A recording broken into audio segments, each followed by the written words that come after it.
Well, thanks to a very persistent area of high pressure to the west northwest of the British Isles, over the last 3 or 4 weeks we have seen little to no rain across the UK and Ireland. Thanks for clicking on to the Thursday edition of Hogan's European Outlook. This is the 2 metre temperature anomalies for the European continent in the last 30 days. And notice here that we have seen a warmer than average up the west and north of the UK, Ireland, Northern Ireland, but cooler than average across the southeastern half of the UK. London Heathrow has not yet achieved a temperature of 23 Celsius for the year so far. That is about to dramatically change in the next couple of days. We could be seeing 30 degrees Celsius. So a very, very different story coming to the southeast, where it has been so persistently cool, disappointing, cloudy, often breezy.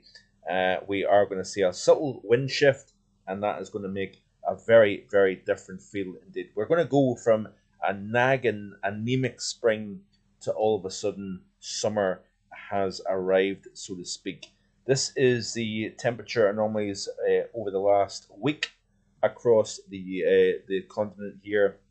You can see here the eastern side of the UK has been notably cooler than average, and for the month so far, this is how it's looking here. Notice how cool it's been across northern portions of Scandinavia, northern Europe overall, and even across southeastern Spain. While it's been warmer than average, Portugal and northern portions of Iberia, France has been warmer than average. Belgium warmer than average, but yet it's been below average across the Netherlands, as you can see here. But what we're going to see is a dramatic change. As I highlighted over the last couple of days, Typhoon Mawar, thousands of miles away in the western portion of the Pacific Ocean, has set the domino effect, so to speak, in terms of giving the entire northern hemisphere pattern a bit of a kick, a bit of a nudge, so to speak. While it may not completely change and we completely lose high pressure and whatnot, we're back into low pressure. Not quite as simple and straightforward as that. In fact, we may start to see high pressure, position itself to the key areas that I had highlighted in the June forecast and even the summer forecast. High pressure to the north, low pressure maintaining itself to the south. But what the influence of Mawar is doing is it's strengthened the Pacific jet stream. It's allowed more troughiness, cold weather over the eastern half of the United States. Of course, we've seen dramatic wildfire smoke engulf New York, engulf the eastern half of the United States. Do check out the global weather and climate report coming up on Sunday afternoon. We're going to talk more in depth about the smog that has been occurring due to wildfires in Canada affecting the eastern half of the United States. A major, major event taking place over this region of the world. So do stay tuned for the Global Weather and Climate Report coming up this Sunday. I believe it's edition 45. And we'll look at that in a little bit more detail. But what is happening is we are seeing the strengthening of the jet stream even over the Atlantic Ocean. What that's doing is it forced the development of that low to the south over the Canary Islands, the Madeira, the Azores. I spoke about in the last couple of days. But what that's doing is it's giving that nudge, low pressure coming up a little bit more from the south, and it's forcing the high pressure that has been so dominant to then drift up towards Scandinavia. And what that's doing is, instead of having our winds coming around the top of that high from a northeasterly direction, keeping the east very cool, very disappointing, warmer than the west, but temperatures even at that have not been, off to the races. We've not been plugging warm air from a source region. What we are going to see is that high pressure then shifts up towards Scandinavia. The low pressure comes a little bit closer from the southwest, but it doesn't go bodily over the UK. That is critical. That is key here, folks. What that's going to do is it's going to then tap air from the Mediterranean basin, drift it up into the heart of Central Europe, and then in turn it's going to then move across the Dover Straits and into the UK. So while temperatures, Kent, Suffolk, Norfolk, right up the east coast has been stuck in 12, 13, 14 Celsius at best, feeling cooler in that breeze, we're going to all of a sudden see temperatures go into the high 20s over the course of the upcoming weekend here. So it's a shift in the upper pattern, it's a shift in the wind direction, and we're going to see a dramatic change with that shift taking place. Temperatures this morning up in the northeast of Scotland, rather chilly, even 2.8 at Wick, rather impressive chill for the time of the year, of course, and especially so close to the North Sea, of course. 10 Celsius at Tain, so still slightly mild here, but yet we had a minus 0.1 at Aboyne this morning. So still hold on to some fairly chilly temperatures for the time of the year, of course. These are the temperatures yesterday afternoon. So you can see here, very, very cool down the eastern side of England and Scotland. Warmest to the southwest. Has been the case for weeks now, of course. And the current temperatures look like this here. So maintaining that theme, cool in the east, warmer the further southwest you go, both in Ireland as well as the UK, of course.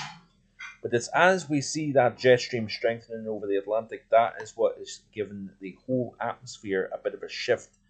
So unsettled conditions across Spain and Portugal, as you can see here. Notice here that the boundary here of a mid-level cloud, outbreaks of showery rain, of course, moving into a very dry atmosphere. So we may get a little bit of virga taking place where rain falls through the sky and evaporates before it reaches the ground. We could see multiple episodes of that taking place. But what that is doing is this area of low pressure, the presence of that low pressure is starting to weaken the cap that has been so dominant and keeping us rain free for the last 3 to 4 weeks over the UK. It's breaking the cap, and therefore what we're going to start to see is that, like I've said before, the lid coming off, and we start to see the lapse rate increase. That's the level of upward motion within the atmosphere and how quickly air cools as it rises through the column.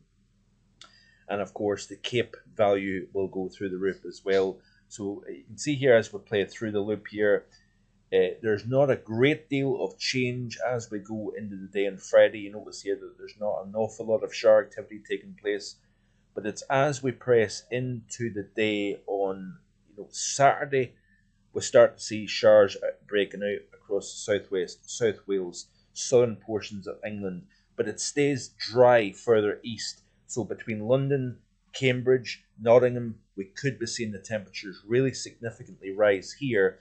But it's really as we press into the day on Sunday, that is when we start to see the big blow up of thunderstorms taking place. This is 1500 Sunday afternoon, and look at that there. You can see the widespread nature of the showers. Some places may see sunshine and clear skies. 5-10 miles down the road, you could be in a deluge, in a downpour, thunder, lightning, hail, gusty winds. That is very, very possible. Very difficult to say exactly where and pinpointing where these showers are going to be. That is going to be the challenge, of course. But a lot of warmth, a lot of humidity now getting drafted into the UK from the southwest. If we skip back through the period for a second, there's the position of the high anchored over Scandinavia, the area of low pressure here to the southwest, and we're drawing the warmth from the Mediterranean, from central portions of Europe, and it's then getting lifted up into the airflow around this area of high pressure and into the UK. Even across Scotland, we could see temperatures into at least the mid-20s, possibly even the high 20s, believe it or not, in Glasgow, the Glasgow to Edinburgh corridor, with this setup, maybe even the Central Highlands towards the end of the weekend and into next week. And what is interesting as well here, folks, is if you look at the GFS ensemble, this is the upcoming 5-day period. And remember back to the summer forecast, I make mention that we shift that area of high pressure a little bit more up towards Scandinavia. You introduce that negative closer to the southwest, you're increasing the threat of showers and thunderstorms, especially further south. But it's a warmer pattern overall to what we've seen just simply by repositioning the area of high pressure over the continent. The day 6 to 10, you can see here that the high is centered almost due north of the UK. need to watch out for any kind of low pressure, any disturbances coming up from the south, trying to increase the shower and thunderstorm threat, particularly so further south across the UK and Ireland. And I'm very, very pleased to see this, because this is going exactly to what I had forecast in the overall ideas. And then even the 11th to 15th, this takes out to the period 18th through the 23rd of June. And again, we'll have that high. So like I said, we're not getting a complete flip around taking place here. We're just basically repositioning that area of high pressure over the continent here. So yeah, interesting times to come. Keep it right here on my channel. Please like, share, and subscribe. And I'll hopefully be back again tomorrow with more. Enjoy the rest of your Thursday evening. Bye for now.